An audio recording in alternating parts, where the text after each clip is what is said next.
So, when you don't know how to do something, how to fix something, or how something works, what do? Ask a teacher? Ask your parents? Ask your friends? Ask someone you really know and trust? No! You go to the internet and ask some randos. But I'm not talking about creeps here, I hope. No, I mean the people of the internet! You know, those people who make how-to videos. Because chances are, if you're trying to figure out something, someone on the internet has already figured it out for you. Things like, how do I unsend a text?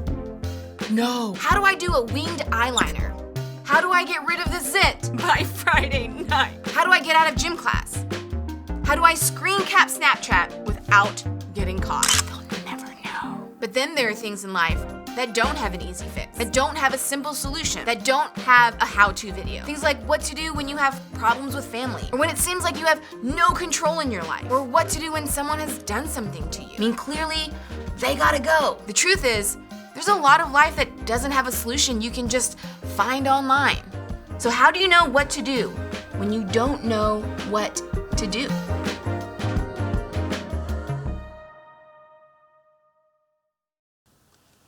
Hey there, Uprising students. It's David. It's Wednesday, and we're back. It's our 5th week, our final week in our series, What to Do When You Don't Know What to Do. And I want to start off by just letting you know something about me, something that's just a personality trait. It's just a part of who I am. I love payback. Like, not in like the super revenge, like crazy sort of way, but just like in the fun. Like, if someone plays a prank on me, I love to play a better prank back to that person. If someone tries to one-up me, I'm always trying to get payback. And I want to tell you a story that happened to me when I was in the 6th grade, the very first day of school. I remember I had my new first day of school outfit on. We came in, we were hanging out, right? I'm in the cafeteria, and there was this invention that had just come out called Go-Gurt. And Go-Gurt is basically a yogurt-type substance that's usually like, grape or something like that in a plastic tube. You've probably seen it, right? If not, Google it. In Go-Gurt, you would take the plastic tube and kind of shake it to get all the Go-Gurt to go to one end, and then rip the top off, and then you would just simply eat the Go-Gurt like some sort of farm animal, just sucking it through a tube. And I remember I had a friend, her name was Candace, and she had a Go-Gurt, and she was doing that with it, and the thing ripped open on the bottom side, and all of the Go-Gurt just went all over my fresh, new first day of school outfit right before the day started. And I remember she was like, I'm sorry, and I was like, look, it's cool, I'm not mad, but I get to get you back one time and you can't be mad. So she was like, cool. And so then, of course, we went through the rest of the day and I didn't do anything. And then the rest of the week, and then the rest of the month, and then the rest of the year, and then the rest of middle school, and then freshman year of high school and sophomore year and junior year and all of senior year. In fact, it was 2 weeks before the end of school, our senior year, nearly 7 full years later. And I remember I went over to Candace's house, and I said, come here, you have to see this. You're not going to believe it. And so she rushes out her front door, and she comes to the trunk of my car where me and my friend have each got 12 Go-Gurts per hand, glow-in-the-dark Go-Gurt, by the way, already pre-cut open, ready to go. So when she looks in the trunk expecting to see something cool, it's just a trick. And we just absolutely, like, you know that movie Carrie, where there's like pig's blood? Like, that's super mean, what they did. But ours was funnier. It was just glow-in-the-dark yogurt all over her hair, all over her outfit. And what made it even better, what we didn't know, is that she was about to leave to go to one of those like glow-in-the-dark bowling alleys. And apparently, what we didn't know is glow-in-the-dark Go-Gurt will make your entire body glow. So hair, clothes, skin, everything was just illuminous. And it was like, it was the best, right? Because all those years earlier, I had been slightly wronged, and now I'd gotten my revenge, right? The ultimate plot. Like, I really think in most like Disney movies, I root for the villain because they're just trying to plot their revenge, right? We all kind of like that, and it's fun when it's in a funny way, when you're just playing a prank or you're just playing a joke. But what about when it gets real? What about when the situation gets really tense? What about when someone talks about you behind your back and you feel like you have to get them back for that? What about when someone flirts with your boyfriend or your girlfriend and you feel like you've been wronged and you have to make that right? What about when someone doesn't include you in the group chat or the group outing and you feel like next time you have to make sure that they get what's coming to them? We all kind of desire payback in some way, right? It's not always like this crazy, like scary movie, like psycho type way, right? Or like a pop star type way where you're going to go write a song about him one day. Maybe it's just something subtle. But we feel like if we've been wronged, we have to somehow do something to even the scales, to make things right. It's also true that the closer we are with somebody, the more likely we are to want payback. I mean, think about it. You don't try to get back at somebody else's ex for what they did to them. You're worried about what your ex did to you. You don't try to get back at somebody who talked about somebody else who you don't care about. It's when things happen to us, it becomes personal, and we feel like we personally have an obligation to get payback. It's also, with that same thing, true that the people who are closest to us have the most potential to hurt us. The people who are closest to us have the most potential to hurt us, and so for that reason, they're most likely to be on our list. And most payback comes in one of three ways. The first way it comes is in public payback, right? When we publicly get them back, or we publicly shame them, or humiliate them, or we just clap back at them in front of everybody to let them know, like, hey, I got my payback. The second way is passive payback. Passive payback is one of those where maybe people don't even realize you're paying them back, right? Maybe it's just a comment that you roast them and you say, haha, I'm just kidding, but not really. Passive payback. And then thirdly, the payback that I'm the best at, the payback that I use the most, imaginary payback.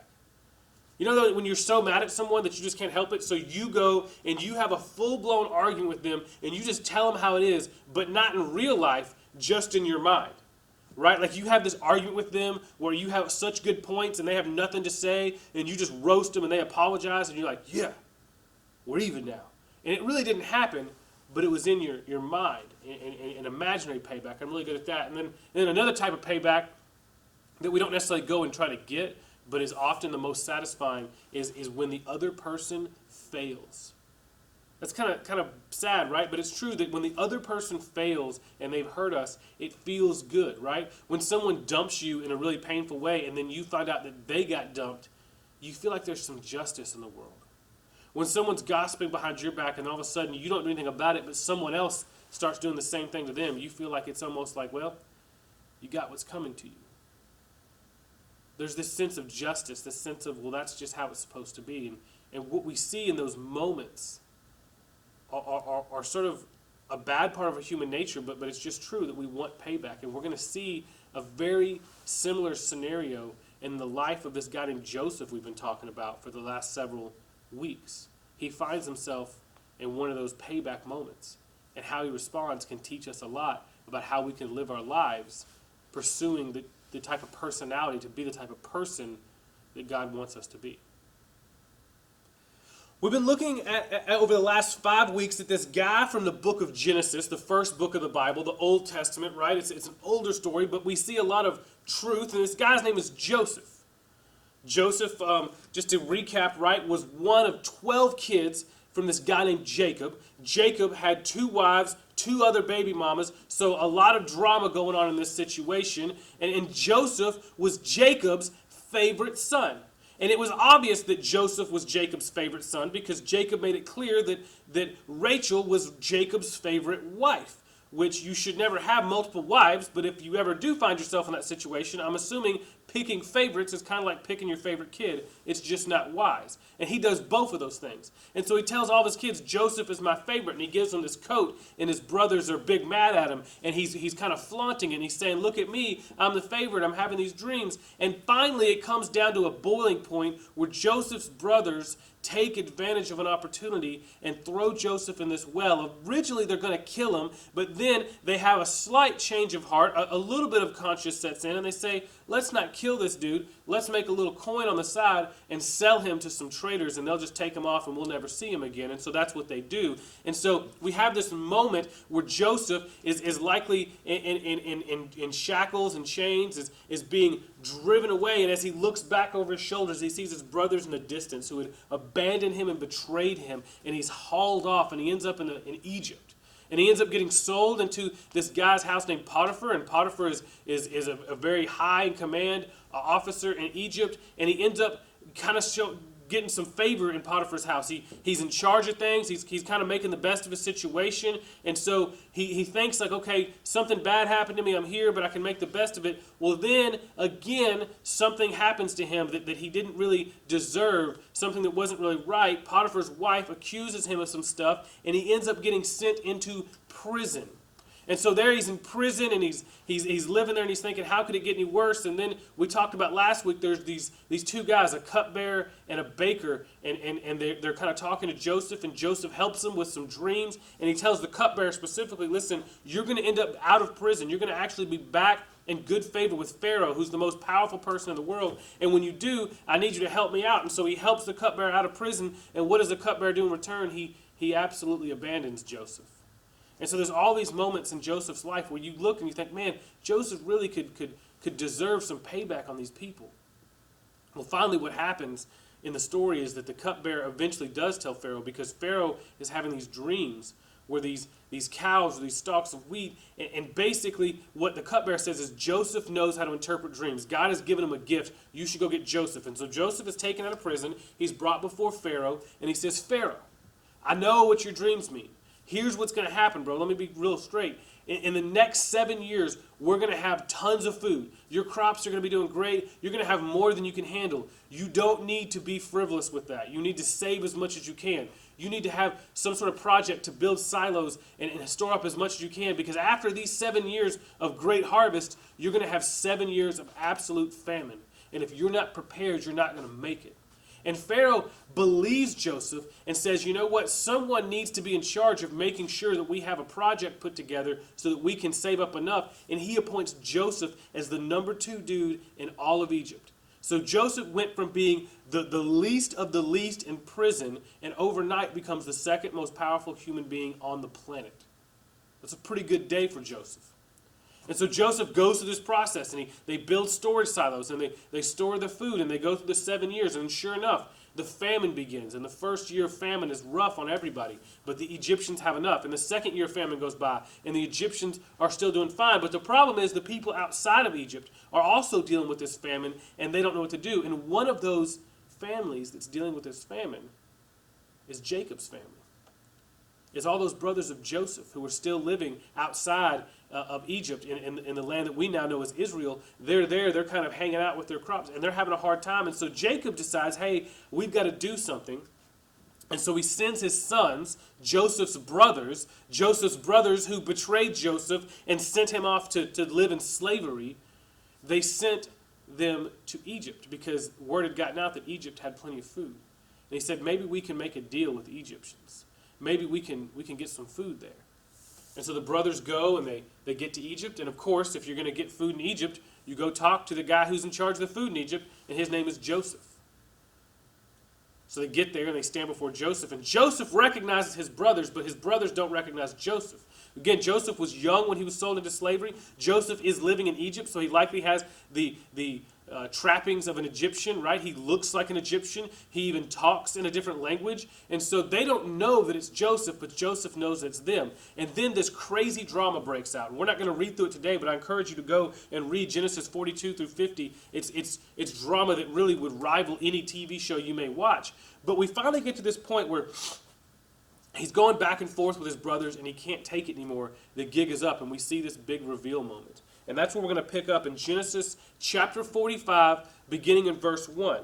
The brothers are in front of Joseph. They've kind of gone through this charade a little bit, but they don't know it's Joseph, and Joseph knows it's them. And finally, Genesis 45, chapter 45, verse 1. Joseph could stand it no longer. There were many people in the room, and he said to his attendants, "Out, all of you." So he was alone with his brothers when he told them who he was. Then he broke down and wept so loudly the Egyptians could hear him, and word quickly carried to Pharaoh's palace. "I am Joseph," he said to his brothers. "Is my father still alive?" But his brothers were speechless.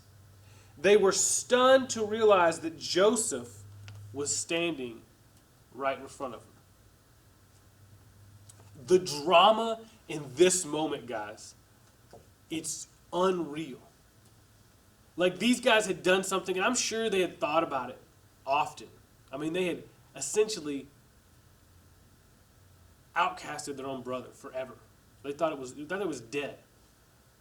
And there was probably some guilt there, but all of a sudden standing before him, and he's weeping, and he says, I'm Joseph. And keep in mind, they're in Egypt.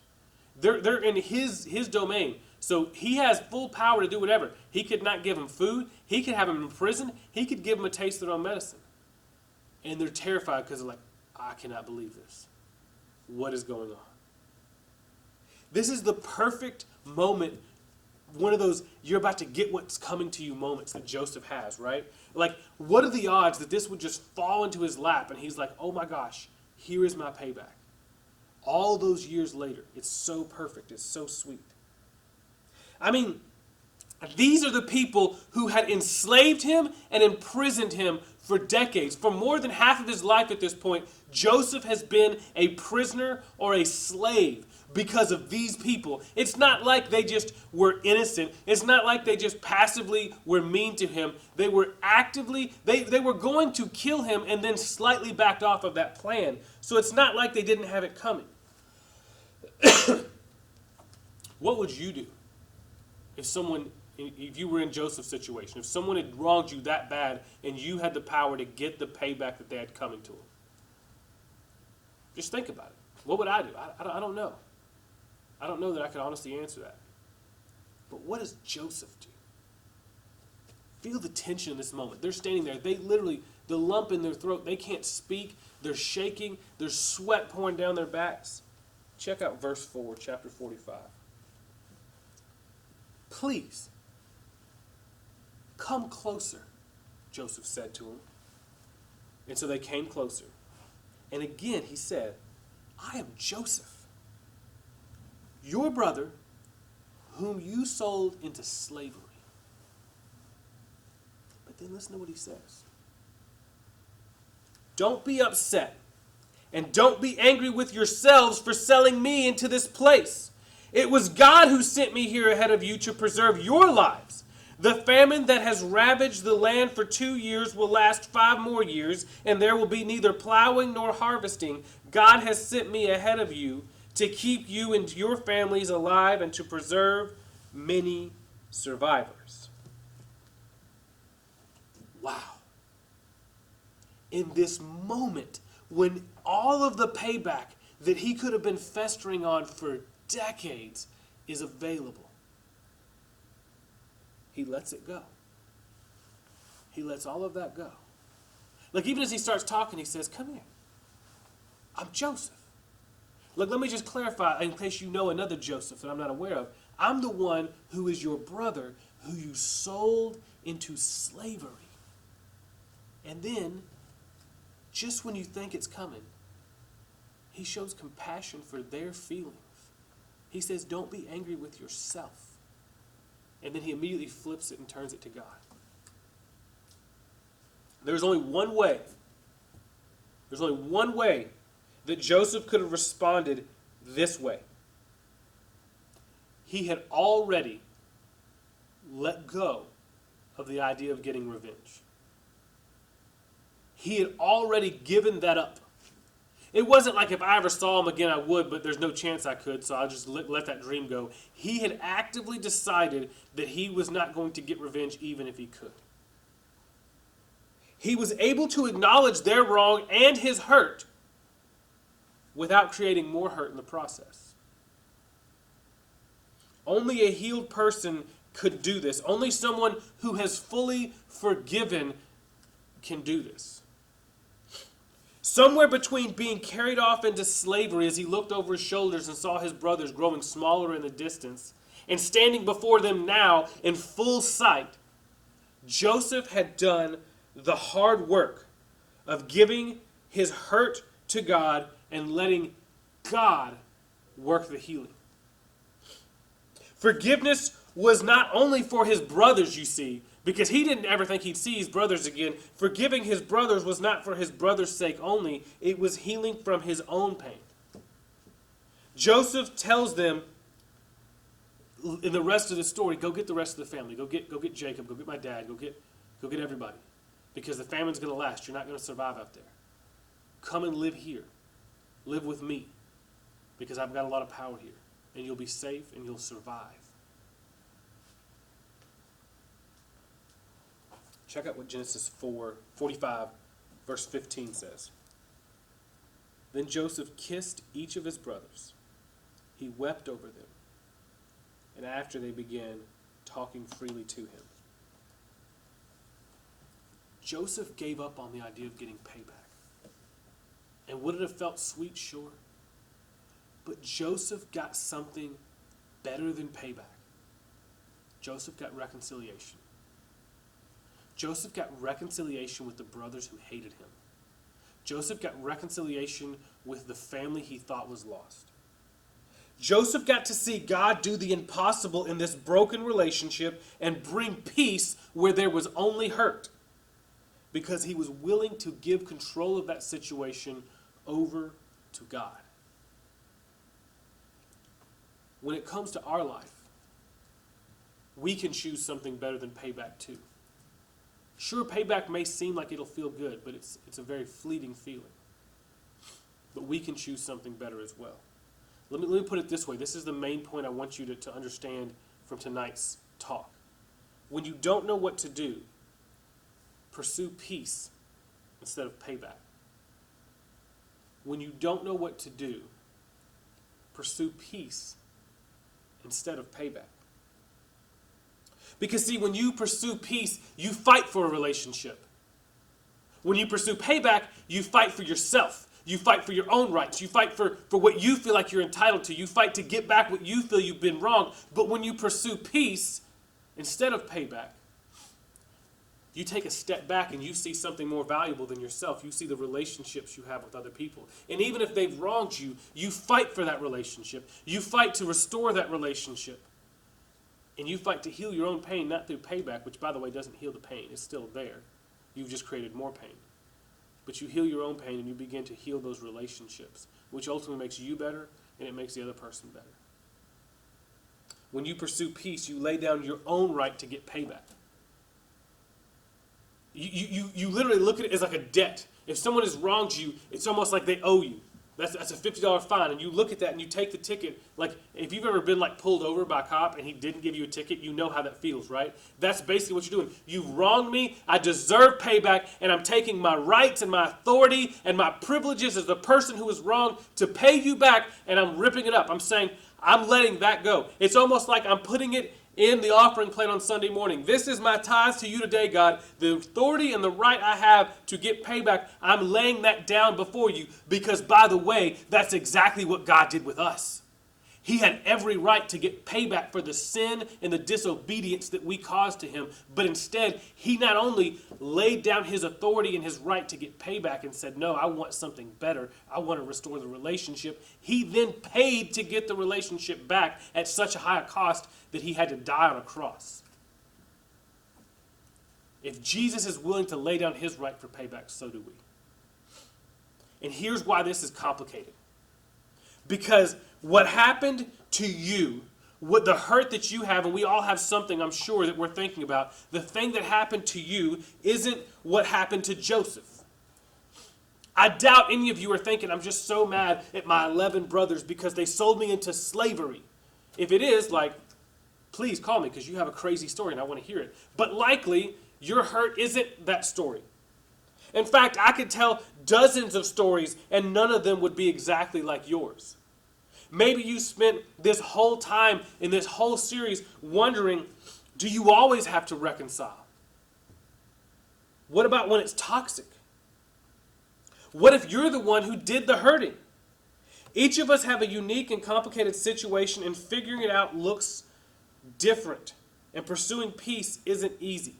And that's one of the reasons why over the last several weeks we've been talking to you about this initiative that we're launching to pursue small groups, is because small groups of people who are committed to pursuing the same relationship to Christ as you can help you navigate the difficult situations in your life with your real friends and your real family, and not a story.